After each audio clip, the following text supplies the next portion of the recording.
Welcome to the debate. Look at your resume right now.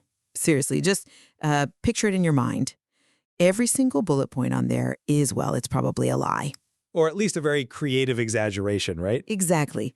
And not because you're fundamentally dishonest, but because the words you use to describe your achievements are they're completely disconnected from the actual physical evidence of what you did. We use language to cover up the gaps in our proof. Yeah, we dress up the unknown in a very sharp suit. Right. We write things like spearheaded operational efficiencies, hoping nobody actually asks to see the spreadsheet. But today, we are looking at the living professional record methodology, specifically Module 2 of the LPR Academy, which covers evidence literacy. Which is a pretty dense topic, but a crucial one. It is, because this module forces a very uncomfortable question for anyone trying to build a career. In the construction of a professional identity, must verifiable evidence always strictly precede language? Or, and this is the crux of it, does narrative wording fundamentally shape and precede the evidence itself? Right. It's the ultimate chicken and egg problem for professional identity. Like, what comes first, the proof or the story? I represent the strict doctrine of the LPR system on this. Evidence must absolutely precede wording. I mean, an advisor must never polish unsupported claims. Verified proof has to place a hard boundary on any professional language. The evidence is the anchor. And, I come at it from a different way. While I agree that evidence is crucial, obviously, the LPR system's own reliance on concepts like memory, measure clues, and what they call operational texture, I think it proves something else entirely. Which is what? It proves that narrative language and context are fundamentally required to even identify what counts as evidence in the first place. Without language, the evidence is just mute. Okay, well, let me lay out the foundation of my position, which is drawn directly from the material. Evidence before wording is the core discipline of Module 2. Right, the absolute baseline. Exactly. So a client may arrive with an old resume, a LinkedIn profile, a cover letter, a skills list, or, an AI-generated summary. The methodology calls these prior renderings. Which is just a polite way of saying the stuff you wrote before you actually knew what you were doing. Fair enough. Now, those materials may be useful, but they are not enough. Let's say a resume bullet may say, led cross-functional process improvement. A classic. Very generic. Very. Now, before strengthening that sentence, the advisor must ask, what process, what was broken, who was involved, what did the client actually do? It's an interrogation, really. It has to be, because then you have to ask, what changed, what evidence exists, what can safely be shared. Evidence before wording means the advisor does not polish unsupported claims. The advisor first identifies what the record can support. That is the absolute bedrock. I hear you. And if you've ever tried to use an AI tool to write your LinkedIn bio, you know exactly what this feels like. The AI gives you this professional surface. It sounds great, but deep down, it's entirely hollow. Exactly. Wording without evidence is just empty. Sure, I agree that a generic claim is not proof. The methodology is super clear on that, but the strict doctrine of evidence before wording contains this fundamental contradiction. I don't see a contradiction at all. Well, let's look at how the advisor actually uncovers that evidence from the client.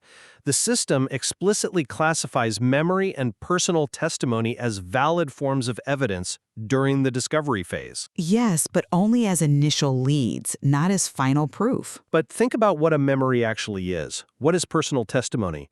They are inherently linguistic constructs. They're narrative. When you ask the client, what was broken, and she replies, well, the engineering team was losing 2 days a week waiting on compliance approvals, that is wording. Right, but... Let me just finish this thought. It is her narrative claim that prompts the discovery of the physical evidence. Without that initial linguistic framework, the hard evidence, like the actual compliance logs, it remains completely invisible. I see why you think that, but let me give you a different perspective on how the system distinguishes between a professional surface and true evidence. Because you're kind of conflating the map with the territory here. How so? When she says, I improved a process, she is asking the reader to believe something without proof. That's generic professionalism. It's just a claim. Right. But only when you anchor that language to an artifact, say the actual new compliance workflow document she drafted. Only then does it become grounded professionalism. The narrative doesn't matter until the evidence validates it. But the LPR system itself states, quote, evidence is not automatically strong, and crucially, evidence needs context. Yes, context is important. It's everything. Let's look at that hard piece of evidence you just brought up, the new compliance workflow document. That is verified physical evidence. You can literally hold it in your hand. But that document alone doesn't explain why it was needed. It proves it exists, though. That's the baseline. Sure, it exists, but it doesn't explain what problem it solved, who used it, whether the engineering team actually adopted it, or, how much resistance she faced when she rolled it out. How do you establish that context? Through the advisor's questioning. Exactly. Through narrative language. The evidence is entirely dependent on the wording to give it any meaning whatsoever. If the advisor just points to the workflow document, it's just a dead artifact. That's an interesting point, though. I would frame it very differently. The narrative doesn't activate the evidence actually restricts the narrative. Restricts it? Yes. And this brings us to one of the most fascinating mechanical differences in the LPR system, which is the concept of measure clues versus metrics. Oh, the classic trap. Exactly. Clients constantly want to invent numbers to make their wording sound stronger. So the client looks at her workflow document and says, I saved the company money. The advisor says, great, how much? She doesn't know. So she says, well, let's just write that I reduced costs by 40%. Because that's literally what every standard career blog tells you to do. Just, quantify everything. Right. But the strict evidence rule prevents this. The methodology explicitly states you do not invent metrics. Why? Because human memory is terrible at math. If you don't have the hard financial tracking, you absolutely cannot make up a percentage. So what do you do instead? Instead, the advisor looks for measure clues. Human memory might be bad at math, but it is excellent at remembering pain. That is very true. So the advisor asks about the pain. Before you made this document, what was the weekly volume of complaints? Did you have to stay until 8 p.m. on Fridays to fix errors? They look for the number of people affected or a reduction in repeated questions. Right. The physical reality of the work, the evidence, strictly bounds the wording. You cannot use mathematical language that the physical evidence does not support. I'm sorry, but I just don't buy that. Let me tell you why. Go ahead. A measure clue is literally just a linguistic placeholder for missing evidence. It is proof that language has to step in when the hard evidence fails. It's not a failure, it's just a different type of evidence. But look at the mechanics of it. The module tells the advisor to ask things like, did anyone comment on it? Or was there a before and after comparison? When the advisor writes eliminated weekend bottlenecks instead of reduced errors by 40%, they're using a narrative strategy to bridge a gap where empirical metrics simply do not exist. No, they are remaining truthful to the verifiable conditions. They are avoiding a lie. They are creating what the system calls operational texture. Language isn't just a flashlight trying to find the evidence in a dark room. It is the actual scaffolding. The scaffolding? Yeah, if you have a pile of bricks, that's your raw evidence, right? The workflow document. You don't have a house until language provides the scaffolding to stack them into something that makes sense.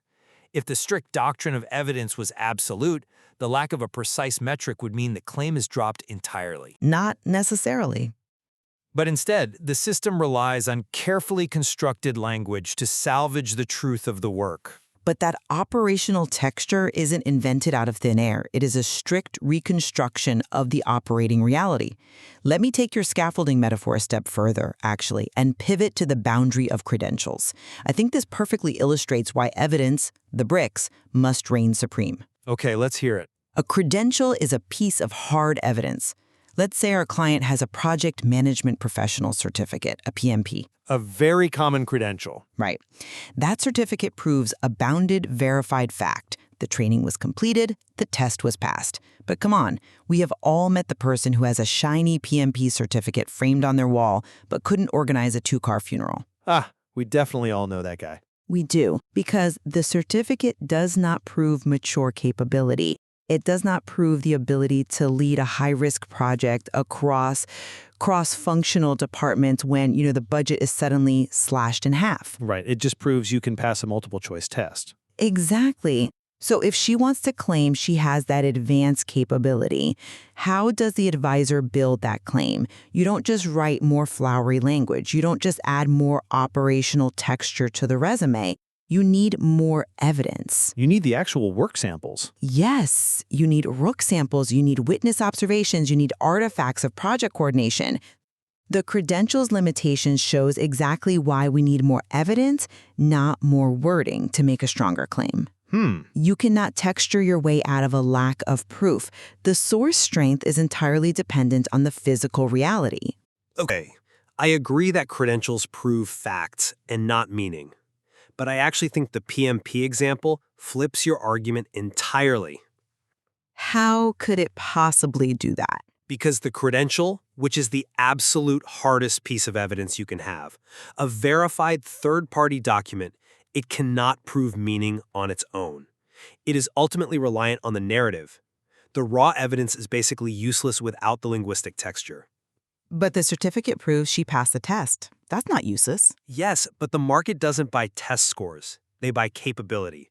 If the advisor digs into her actual project management work to find out, what was unclear and who was missing information, the resulting text might be something like, created a weekly update format after project information was scattered across emails and meetings, helping supervisors see open issues. Right. That's good operational texture. Exactly. That process-rich detail is what makes the work interpretable. But wait, that detail is derived entirely from the evidence of the weekly update format. Without the format, you have nothing. The evidence is just the raw material, though, the narrative detailing the before and after condition, the sequence of events, the constraints she faced, the decisions she made. That is what actually constitutes the professional identity. The certificate is just a piece of paper. The wording is what gives the evidence its pulse. I'm not convinced by that line of reasoning because you are ignoring the ultimate test of the living professional record. Which is? Source governance and privacy. This is where the supremacy of evidence over wording becomes absolutely undeniable. Ah, you're talking about the doctrine of proof is not permission. Exactly. Let's look at the real world for a second. A client might have absolute, verified, empirical proof of a massive achievement. Say she didn't just build a compliance workflow. Say she built a proprietary technical schematic for a new military drone. Or she handled highly sensitive patient data during a massive hospital merger. High-stakes stuff. Extremely high stakes. The evidence is robust. It is undeniable. But it is entirely unsafe to use. Right, because of non-disclosure agreements or classified status, HIPAA regulations, things like that. Right. Evidence-rich does not mean evidence exposed. The ultimate triumph of evidence literacy is knowing exactly what the evidence supports while maintaining safe boundaries. Sure, you have to be careful. The advisor must evaluate the source material and realize, hey, they cannot expose it to the market. The physical existence and the legal constraints of the evidence dictate exactly what can and cannot be done. The evidence is completely in the driver's seat here. That's a compelling argument, but have you considered that privacy constraints are exactly what forced the advisor to abandon the raw evidence and rely entirely on wording? Abandon the evidence? The whole point is protecting it? Yes, protecting it by hiding it. Think about the mechanical solutions Module 2 actually provides for dealing with unsafe evidence. If she has a highly confidential technical file owned by the military, the advisor cannot use it. So what do? They govern the source. Right. The module tells them to convert it into a safe summary, or they create a redacted artifact, or, a metadata-only entry. Which are crucial tools for source governance. But what are those tools functionally? They are fundamentally linguistic constructs. If the evidence must be shielded in a vault, the final professional record is literally made of words substituting for the hidden evidence. It's a representation of the evidence. It's wording. The wording becomes the shield. It is the only thing the hiring manager actually sees. Therefore, language ultimately supersedes raw evidence in the presentation of professional representation. The evidence is locked in a vault, and the narrative is doing all the heavy lifting out in the real world. I just completely disagree with that framing. You are confusing the delivery mechanism with the source of truth. If the market only sees the delivery mechanism, then the delivery mechanism is the reality for the market. No, because the safe summary only has integrity because the verifiable evidence exists in the vault. True, it has to exist. Let's look at the psychology of the advisor here. If the advisor just writes a safe summary without actually verifying that she built the drone schematic, what are they doing? They are committing the massive error of overclaiming. They are polishing an unsupported claim. Well, obviously, they shouldn't invent a schematic that doesn't exist. We agree on that. But that's the whole point of Module 2. The entire goal of this methodology is to prevent the three major advisor errors: overclaiming, underclaiming, and exposure. Right. Forcing claims to be anchored in verifiable truth, even if that truth is ultimately redacted, summarized, or scrubbed of confidential data. That is the only way to move from generic professionalism to grounded professionalism. But the wording. Hold on. The evidence dictates the exact boundary of the safe summary. If the evidence isn't in a vault, the wording on the resume isn't a safe summary. It's a lie. Okay, but the wording is what defines the boundary of the truth for the audience. The advisor isn't just a compliance officer checking a box that says, yes, evidence exists. When they build that safe summary, they have to decide what details to include and what to leave out. Which is a delicate balance, I admit. It is a highly subjective narrative choice. Even the act of deciding what constitutes underclaiming requires a linguistic evaluation of the client's past. She might not even realize she has evidence until the advisor asks, what was the most difficult part of that drone project? That's discovery. Yes, but that question, that prompt for narrative, is what uncovers the memory, which leads to the artifact, which leads to the safe summary. Without the advisor's linguistic probing, the evidence stays buried in the vault forever. The LPR system is this intricate dance between recovering evidence and constructing operational texture, and I argue the texture is the lead partner. Well, the texture is vital. There is absolutely no disagreement there. The scaffolding is necessary to build the house. I think we both agree that polishing unsupported claims is a profound disservice to the client. 100%. And that professional services, whether it's an AI output, a shiny job posting, or an old exaggerated resume, they should never be mistaken for factual evidence. I mean, a job posting is just market context, not evidence of what someone actually did. AI is just a prior rendering. It's a movie trailer for a film that hasn't been shot yet. That's a great analogy. The movie trailer might look amazing, but if there's no actual film in the can, you're just scamming the audience. I think where we converge is the understanding that the living professional record is not just a pile of documents dumped on a hiring manager's desk. Right. That would be useless.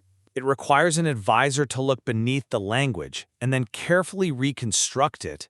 Because a document alone doesn't explain much, but without the document, the explanation is just fiction. It seems the living professional record really requires both the strict, unforgiving boundaries of proof and the careful human articulation of context. You need the bricks and you need the scaffolding. While the raw evidence anchors reality, the LPR system's own methodologies, from measure clues to safe summaries, demonstrate that professional meaning is forged through language. The wording is what makes the truth readable to the rest of the world. And the verifiable evidence is what ensures the wording is actually true. Well, leave it to the listener to explore the complexities of source governance and evidence literacy further in the material. There is definitely a lot more to dig into there. For sure. The next time you look at your own resume, ask yourself, is this just a collection of professional surfaces, or is there actual evidence in the vaults to back it up? We'll let you decide whether evidence or the narrative that binds it is the true foundation of your professional identity. Thank you for joining us on The Debate.